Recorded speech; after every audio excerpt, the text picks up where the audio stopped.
Welcome to Informer. Today we'll be covering Peru's history, culture, nature, politics, economy and tribes. I'll be starting by telling you something about Peru in general. Peru is located in the western part of South America and is rich in culture, nature and history. Peru has a population of around 30 million people and is the 20th biggest country in the world. The capital city is called Lima and is the third biggest city in America with 8.5 billion residents. Peru was home to the Inca Empire and was a Spanish colony for about 300 years. Peru is populated by many different ethnic groups such as Amerindian and Mestizos. Peru is now a middle-income land, however 23% of the population still live in poverty. The average life expectancy is about 75 years. In Peru, education is compulsory and free in public schools for initial, primary and secondary level. There is child labor in Peru, like many other countries in the world. Peru has 20 million child laborers. In 2014, Peru started a 4-year plan that's going to help and stop child labor and help the children and their families. Hello, my name is Charles Burns and I'll be teaching you some Peruvian history. There hasn't been people living in Peru up until 6,000 years before Christ. There's only been nomads staying for a short period of time. Although around 6,000 years before Christ, some of these nomads decided to settle down and start cultivating. Around 7,400 years later, an empire would rise, calling themselves Tamantusuyu, better known as the Incan Empire. Manco Capac was the man that created this empire in 1438. It has a rich backstory, but many historians believe the story to be invented by the Incans themselves to sound strong and mighty. Manco Capac would be the first ever Sapa Inca, roughly translated into child of the sun. The title would be given to the king as he was seen as a direct link to Inti. Inti is basically the god of the sun, and Inti was one of the many gods that the Incans believed in. The Incan Empire would be located around Latin America, stretching across these following countries: Peru, modern Ecuador, Bolivia, Argentina, Chile, and smaller areas of Colombia. The official language was Quechua, and it was spoken by kings and his nobles. But for the peasants, there were hundreds of different languages and dialects. Almost 100 years after the origin of the Incan Empire, a Spanish galleon landed on one of the many beaches of Peru, with a Spanish aristocrat as a passenger bearing the name of Francisco Pizarro. Pizarro quickly realized that Peru had great potential as a colony, exporting gold and other luxuries.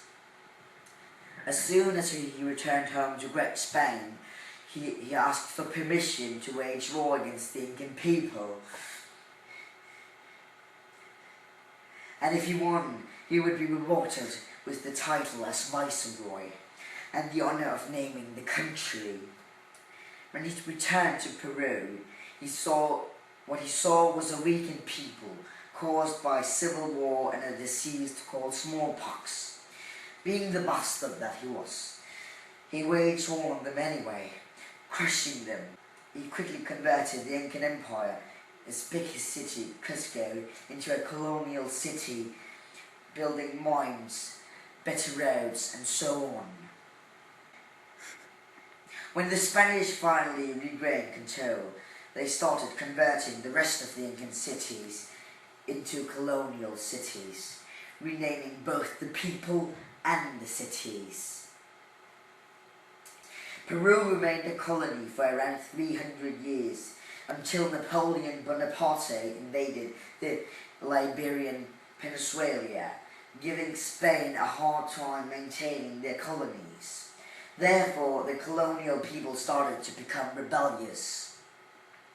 A group of Latin American farmers formed an army with little to no equipment, but because of the invasion, much of the Spanish army had been sent back to Spain, therefore making it easier for the farmers to wage war on these Spanish colonies or whatever. The general of the army that liberated Peru, his name was José de San Martin, quoted this after liberating Peru: "From this moment on, Peru is free and independent, by the general will of the people and the justice of its cause that God defends. Long live the homeland, long live freedom, long live independence." So from that day on, Peru was independent. Even though Spain had colonialized almost all of the cities, there was a city that everybody had completely forgotten about, called Machu Picchu. Today it's just ruins, but it still gives quite the insight on how the Incans would have lived. Today it's quite the tourist attraction. And now moving on to nature. The Andes Mountains run parallel to the Pacific Ocean, as you can see here, dividing Peru into 3 geographical regions. The regions are the coastal area, the highlands, and the rainforest. The highlands are basically the Andes Mountains and grassy hills. The jungle is a wide, flat terrain which is covered by the Amazon rainforest. 60% of the country actually is covered of the rainforest. The rainforest is home to many different tropical plants and trees, such as rubber trees, cedar and vanilla trees. Peru has a beautiful nature that is home to 8,000 species of animals, many of them endangered. These endangered animals include spectacled bears, the river dolphins and the yellow-tailed roll monkeys. Peru's national animal is a llama.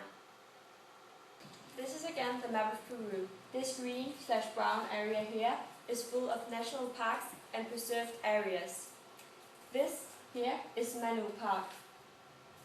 There are few communities of tribes who live in the park permanently.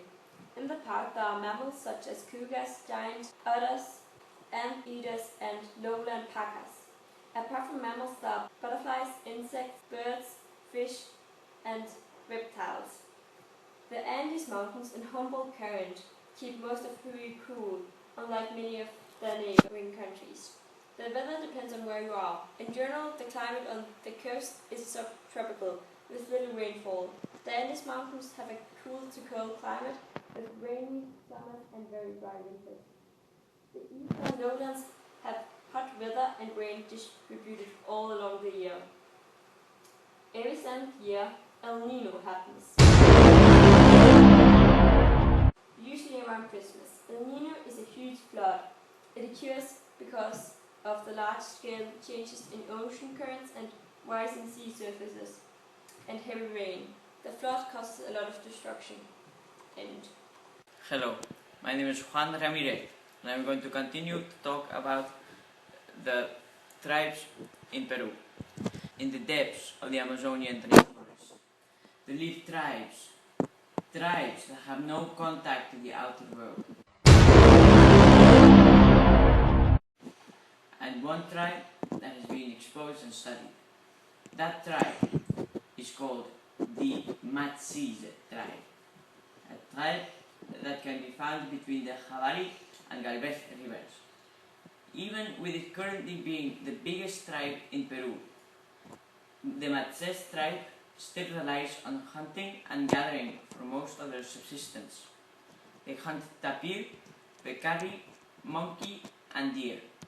They eat turtle, eggs, different meats, fish, plantains, which is basically bananas, nuts, berries, and roots. Another tribe that has been classified but not contacted is the Masco-Piro tribe. The Masco-Piro tribe was sighted 5 years ago at the Amazon river coast in Peru and is estimated to consist of 300 members. The Masco tribe spends most of the year by the river and builds huts out of banana leaves. Uncontacted tribes and tribes that have been sighted are extremely scared of whites because upon contact, diseases spread and cause death. Even the common cold is fatal to these tribes. There are recordings of tribes meeting some lovers who had a cold and it eventually wiped out half of the tribe. Luckily, there are still 15 uncontacted tribes, two of which live in the Alto Purus National Park.